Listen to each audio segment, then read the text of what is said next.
climat des affaires, des mesures pour attirer les investisseurs.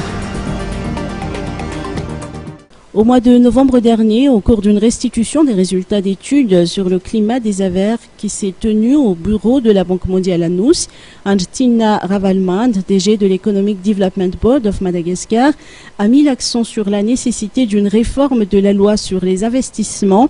Cela s'impose afin de mettre en place un arsenal juridique plus innovant et mieux approprié à la politique publique axée sur un concept d'émergence économique.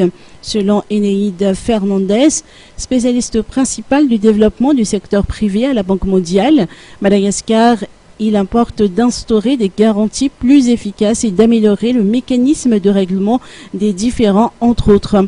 La loi des finances 2020 met en exergue la nécessité d'améliorer les textes relatifs aux investissements, tel qu'il y est précisé.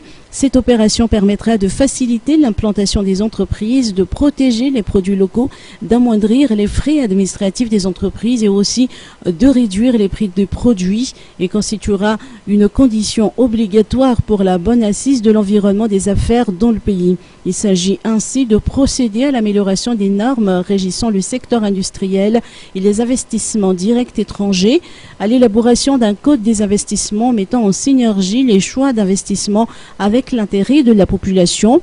Il en est de même de la mise en place des zones dédiées pour attirer les investissements, ainsi que la mise en place d'un fonds de garantie au bénéfice des start-ups.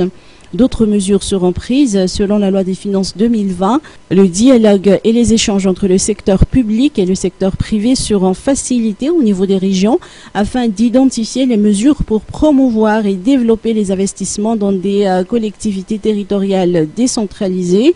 Parmi les actions à réaliser au niveau de ces zones figure l'identification des jeunes pousses d'entreprises via des concours de projets régionaux et l'implantation d'incubateurs d'entreprises.